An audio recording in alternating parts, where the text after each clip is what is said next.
se acuerda de mí porque compartimos muchos pacientes y ese eje también funciona también arquitectónicamente cuando tenemos que consultarnos entre nosotros. Vamos a hablar de hidradenitis supurativa, que supongo que es una enfermedad que probablemente muchos de ustedes no conozcan o conozcan pues de pasado, de refilón, porque según he visto yo en las diapositivas de mis compañeros que han hablado antes de mí, tampoco la he visto yo reflejada en ninguna de los ejes. Es, de hecho, como van a ver, una enfermedad que está infradiagnosticada. Pero es muy interesante en el sentido de que, gracias a los desarrollos de la inmunología y gracias a esa multidisciplinaridad y ese buen trabajo que realizamos, nos está enseñando muchos conceptos que, por lo menos en dermatología, no teníamos, ¿no? Porque nosotros, en la enfermedad inmunológica por excelencia, siempre ha sido la psoriasis. Dermatología, psoriasis, dermatología. Pero van a ver ustedes que hay otras cosas que no son psoriasis dentro de la dermatología y que impactan mucho en la calidad de vida de los pacientes. Cuando he estado observando la charla de Rubén, hablándonos de inmunología, y nos hablaba de este eje, ¿no? De este eje fundamental, este eje TH17, en el que se manejan todas estas enfermedades, incluida la psoriasis, que yo no he puesto, pero vamos, ahí estaría también, ¿no? Desde el punto de vista de conceptualidad, esto está muy bien, pero yo, como concibo esta serie de enfermedades, no es como un eje lineal, sino como un eje vertical. Es decir, yo, cuando me enfrento a un paciente con hidradenitis supurativa, sobre todo cuando entiendo que este paciente puede desarrollar otras enfermedades, lo entiendo más como un puzzle de este tipo, en el que yo voy a empezar a tocar ciertas moléculas. Voy a inhibir ciertas moléculas, pero yo sé que al inhibir ciertas moléculas eso tiene un efecto positivo sobre unas, otras negativo sobre otras, y muchas veces todo lo que es el puzzle se nos cae abajo o se nos cae parte del puzzle abajo, ¿de acuerdo?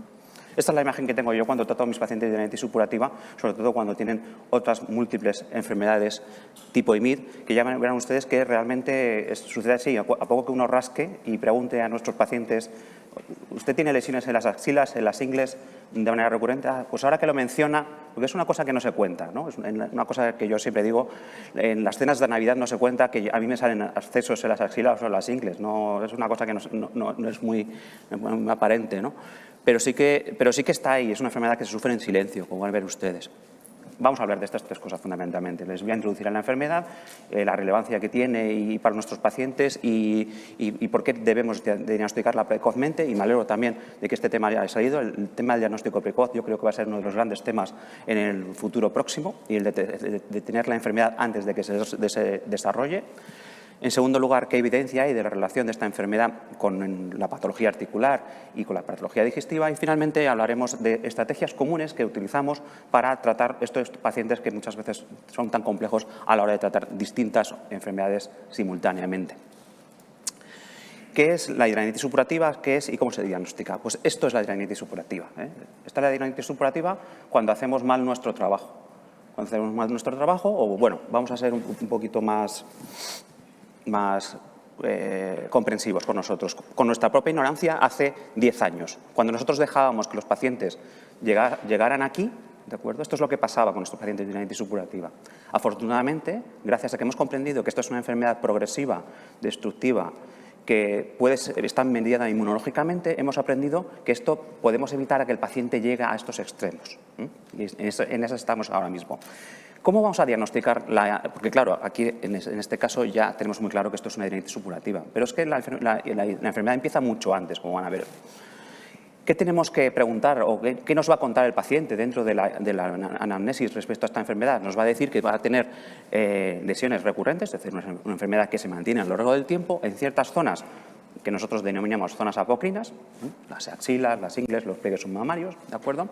Y que producen esa serie de sintomatología, drenaje purulento, olor, cicatrices, que habitualmente el paciente suele esconder. Es decir, que muchas veces el paciente espontáneamente no nos va a contar esta sintomatología, ¿de acuerdo? Tendremos que ir a buscar a estos pacientes. De hecho, nosotros en nuestro área, cuando empezamos a tratar pacientes con adalimumab, no encontrábamos pacientes con hidradenitis supurativa. Fue empezar a preguntar y estos pacientes afloraron, ¿de acuerdo? Respecto al tema de por qué pasa esto, pues como decía muy bien Rubén, aquí hay una interrelación entre lo que sería la autoinflamación, parece que hay un trigger autoinflamatorio inicialmente, por lo menos, en el cual probablemente esté muy influido el tabaco, por lo cual a todos o todas nuestros pacientes con hidromielitis supurativa lo primero que le decimos es: tu hijo, por favor, que no fume nunca, porque sabemos que hay un trigger inicial que inicia probablemente ese factor ambiental tóxico, ¿no?, hace un daño inicial, y esa serie de ciclos y de círculos de moléculas va llevando a una instauración de la enfermedad hasta una inmunización de la misma, ¿de acuerdo? Vamos a llegar a que el paciente va a tener estos ciclos, estas moléculas que ustedes también conocen aumentadas, pero todo esto está interrelacionado y, como decía muy bien Rubén, esto retroalimenta la autoinflamación y otra vez vuelta a lo mismo, por lo cual vamos a ver que es muy difícil inhibir esta enfermedad desde el punto de vista del tratamiento. ¿Es frecuente? No es muy frecuente. Cuando hacemos encuestas a la población, parece que hay un 1% de la población, por lo menos a nivel mundial, que podría tener esta enfermedad en mayor o menor medida, ¿de acuerdo? No todos los casos son graves, ¿de acuerdo? Hay mucha gente que tiene una o dos lesiones, ¿de acuerdo?, que más o menos le fastidian, y de esto, bueno, entre muchos de los que estamos aquí lo padeceremos, y bueno, tenemos formas leves que tratamos y bueno, más o menos se mantienen, pero hay pacientes que van a progresar. Desde el punto de vista demográfico, recordar que es una enfermedad que afecta más a mujeres y que lo que nos deja también bastante preocupados, pero también bastante interesados, es que es una enfermedad que empieza entre los 11 y 20 años alrededor de un 36-40% de los casos, por lo cual tenemos que irnos al inicio, es decir, tenemos la posibilidad de ir al inicio de la enfermedad a estas edades y desde el principio tratar esta enfermedad para que no progrese. ¿Cómo se diagnostica? No hace falta gran despliegue de medios para diagnosticar este tipo de enfermedad, sabiendo que esas tres características y lesiones recurrentes en esas localizaciones durante un tiempo, ¿de acuerdo? Esas tres: cronicidad, lesiones y localización, tenemos el diagnóstico casi 99% hecho, ¿de acuerdo?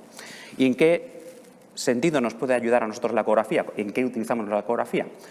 Pues el tema es que nosotros los dermatólogos en general somos muy buenos viendo cosas en superficie, eso lo sabemos, ¿no?, y lo ha dicho el doctor Puig, ¿no?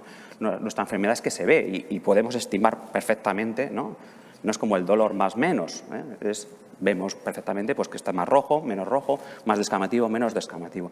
En el caso de nuestra enfermedad se parece mucho más a la que manejan ustedes, una enfermedad oculta, con lo cual, aunque parezca mentira, los dermatólogos no somos buenos sabiendo qué pasa debajo de la piel. Por eso la ecografía nos está ayudando mucho a saber qué está pasando debajo de la piel y qué grado de gravedad o de inflamación tienen estos pacientes. Tanto es así que hicimos un estudio para saber si estos pacientes estaban siendo infradiagnosticados o infratratados, ¿de acuerdo? Y, como ven, hay una correlación entre lo que sería la clínica y la semiología ecográfica, y nos dimos cuenta de que sí, que realmente los pacientes que estábamos viendo los estábamos infraestadificando y, por lo tanto, también infratratando, con lo cual, cuando introducíamos la ecografía, llegábamos a saber que ese paciente probablemente estaba, a veces, mucho más grave de lo que nosotros pensábamos, con lo cual el tema del tratamiento precoz, que como van a ver ustedes, es importantísima esta enfermedad, pues llegábamos tarde. Llegábamos tarde y llegábamos al típico esquema que es también más de ustedes que de nosotros, que los dermatólogos. El concepto de daño estructural en piel no es tan frecuente como en articulación o intestino. Nosotros tenemos daño estructural. Todas esas cicatrices son daño estructural prácticamente irreversible, con lo cual no hay que llegar a eso. Tanto es así que recientemente ya tenemos evidencia de que hay una ventana de oportunidad, que si nosotros tratamos al paciente precozmente, este paciente va a responder mejor y probablemente no vaya a progresar a esos estadios Hartley 3 con cicatrices que ya son muy difíciles de resolver, salvo por cirugías terriblemente mutilantes para el paciente.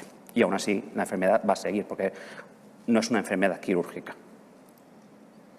¿Qué evidencia hay de la relación de la hidromielitis supurativa con otras enfermedades reumatológicas y la enfermedad inflamatoria intestinal? Pues tenemos evidencia, bastante buena evidencia, de nivel de evidencia 2, recomendación B, de la relación de esta enfermedad con enfermedad inflamatoria intestinal y con la espondiloartritis. ¿Para qué nos valen este tipo de publicaciones que van a ver ustedes a continuación? Para ir a buscar el perfil de paciente, de esto hablamos también, ¿no? Como clínicos siempre vamos buscando perfiles de pacientes que nos son muy útiles a la hora de preguntar, pues, este tipo de preguntas, ¿no? Porque no a cualquier paciente que uno ve le pregunta, oye, de vez en cuando te supuran las axilas o las ingles, ¿de acuerdo? O muchas veces el paciente dice, me alegro que me hagas esa pregunta, ¿no? Pues Pues vamos a ver qué tipo de paciente tiene este tipo de patología dentro de los pacientes que ven ustedes habitualmente.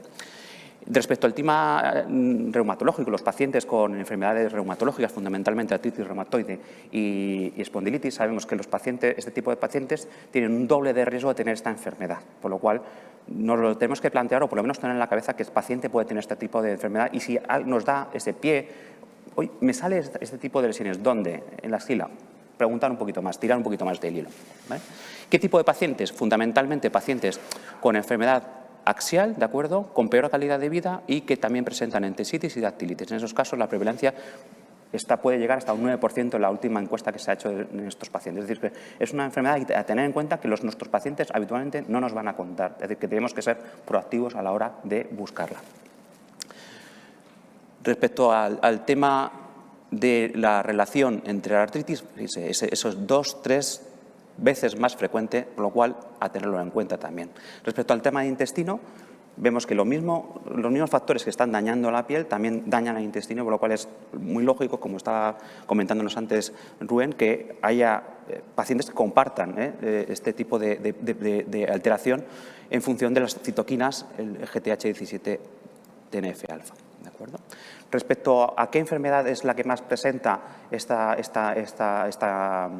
alteración, esta enfermedad, fundamentalmente pacientes con enfermedad de Crohn, ¿de acuerdo?, que han fumado, y ahí viene, es decir, paciente con Crohn que ha fumado, ¿de acuerdo?, y con gran actividad inflamatoria intestinal, pues deberíamos, o por lo menos preguntarle, oye, ¿tú de vez en cuando tienes lesiones en las axilas, Porque muchas veces los pacientes no nos lo cuentan y realmente eso les condiciona también muchísimo daño desde el punto de vista de calidad de vida. Y sobre todo que podemos prevenir la progresión, ¿de acuerdo? Fumadores activos, siempre se repite lo mismo, fumadores activos y en el caso de digestivo también la enfermedad perianal activa también condiciona que este paciente tenga más posibilidades de tener este tipo de enfermedades. Así que ya tenemos más o menos qué tipo de paciente podría ser el que compartiríamos con nuestros compañeros de digestivo, con nuestros compañeros de reumatología o qué pacientes tendríamos que preguntar activamente por la enfermedad. Ustedes ya a partir de hoy ya conocen y que ya entienden la importancia que es detectarla por las implicaciones que tiene el paciente con este tipo de paciente. Y ahora vamos a la parte de qué hacemos ahora con estos pacientes, qué estrategias tomamos, porque como hemos visto, cuando tocamos algo, pues a veces podemos tener fenómenos paradójicos de los que hemos hablado y de los que vamos a mencionar también, y tenemos que trabajar habitualmente en combinación con nuestros compañeros de digestivo y de reumatología. Estos serían los principios generales que seguimos nosotros en general para tratar a los pacientes. En principio, priorizar y ver qué enfermedad está mejor o peor, adecuar los fármacos preferiblemente de manera conjunta, utilizar a veces estrategias adyuvantes y finalmente tener en cuenta también la posibilidad y estar pendiente de los fenómenos paradójicos que pudieran aparecer en estos pacientes. Habitualmente nosotros cuando nos enfrentamos a este tipo de pacientes pues vemos sobre todo pacientes que tienen 2 o 3 IMIDs, que es relativamente frecuente. Vemos que pueden variar a lo largo de su curso evolutivo y que el paciente pues, a veces va a estar mejor del Crohn, va a estar peor de la hidradenitis, mejor de la artritis. Y esto hay que tener en cuenta porque hay que priorizar qué es lo que está yendo bien y hay que monitorizar continuamente qué es lo que está yendo bien y qué es lo que está yendo mal. ¿Por qué? Porque muchas veces podemos utilizar terapia adyuvante que nos va a mejorar cada una de estas alteraciones por separado también. Habitualmente lo que solemos utilizar para tratar estas enfermedades, sobre todo cuando ya están avanzadas, son fármacos biológicos. ¿De acuerdo? En general, como en primera línea, siempre vamos a utilizar adalimumab, ¿de acuerdo? Cuando tenemos pacientes que tienen enfermedad inflamatoria intestinal e hidradenitis, vamos a utilizar ustekinumab. Y cuando tenemos las dos enfermedades reumatológicas y hidradenitis supurativa, utilizaremos guselkumab, risankizumab o secukinumab, teniendo en cuenta el tema de explorar el tema del intestino. De esto vamos a hablar también ahora. También nos gusta también cuando el paciente se queda corto de dosis, porque tienen que tener en cuenta de que la hidradenitis supurativa tiene una carga inflamatoria muchas veces muy similar a la carga inflamatoria que tiene un paciente de Crohn. Nosotros cuando tratamos a un paciente con hidradenitis supurativa, utilizamos las mismas dosis que utilizan ustedes en enfermedad de Crohn. Es decir, solamente cuando el paciente tiene hidradenitis supurativa, solo hidradenitis supurativa, ya utilizamos dosis de Crohn, por lo cual muchas veces necesitamos incluso intensificar a 80 semanal muchas veces a estos pacientes. De hecho, hay publicaciones al respecto de la utilidad de estas estrategias de intensificación en este tipo de pacientes. Y se comprende por la gran cantidad de mediadores inflamatorios que hay dentro del cuerpo de estos pacientes. El tema de la polémica de las interleuquinas 17, buenas para unas cosas, malas para otras, también las tenemos nosotros y las tenemos que tener en cuenta. Estos son los casos que ha habido de pacientes con hidradenitis supurativa que han tenido también este tipo de alteración de enfermedad inflamatoria reactiva a la introducción de interleuquina 17, 29 pacientes fuera de ensayos clínicos, ¿de acuerdo?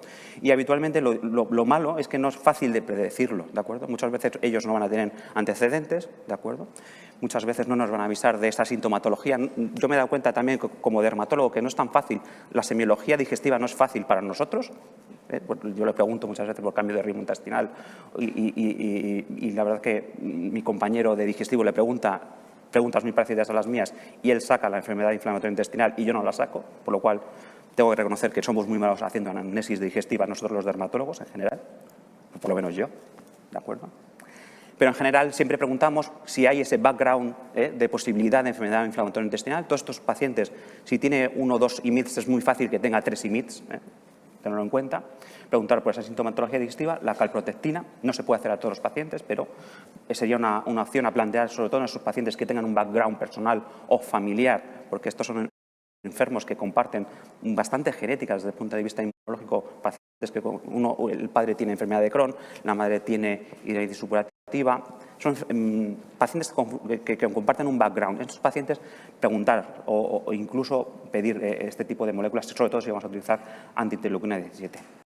Informar al paciente de que nos consulte lo más rápido posible en el caso de que note esos cambios intestinales. Utilizamos nosotros antibióticos desde el punto de vista antiinflamatorio, hay veces cuando no controlamos la enfermedad, en tandas de 300 miligramos de rifampicina o clindamicina o doxorubicina, habitualmente bien tolerado desde el punto de vista digestivo en general.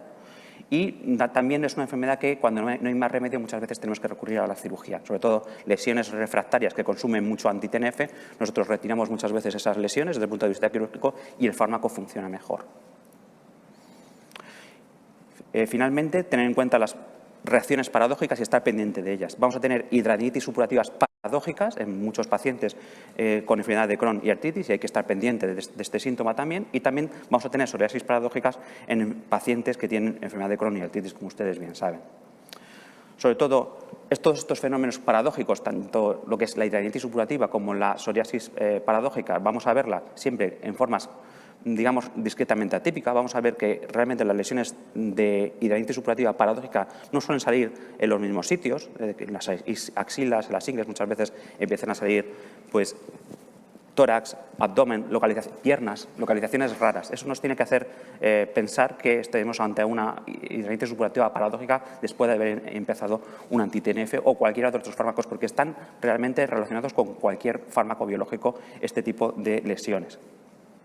En estos casos nosotros podemos mantener el fármaco con tratamiento tópico si es leve, podemos utilizar las estrategias adyuvantes de las que hemos hablado o valorar el cambio y si la enfermedad es refractaria. Muchas veces, incluso con el cambio, y esto, bueno, el doctor Puig tiene experiencia al respecto, pues bueno, pues cambiamos de interleuquina 17 a un P19 y mejora la enfermedad. Pero hay veces que esto progresa. Parece que hay un suceso inicial con el anti-TNF, en general en nuestro caso, que pese a que lo switch, muchas veces la enfermedad prosigue y cambiamos otra molécula y la enfermedad prosigue. Es decir, somos capaces de desencadenar muchas veces un psoriasis paradójico en nuestros pacientes o una hidradenitis paradójica que no termina de curar. ¿De acuerdo? Hay que tener en cuenta que no, muchas veces el switch soluciona todo, ¿vale? De eso nos hemos dado cuenta a lo largo del tiempo. Y la psoriasis paradójica, que ustedes también conocen, ¿de acuerdo? Sobre todo recordar el tema de la atipicidad de las lesiones, son lesiones que nosotros llamamos psoriasiformes, no son psoriasis fetén, y que nosotros manejamos pues, lo mismo, en escalera, tópico, sistémico o cambio en función de cómo esté el paciente. La solución quizás sean los bloqueos múltiples en estos pacientes tan complejos, pues no sabemos. Hay reportes de pacientes tratados de esta manera, pero como decía,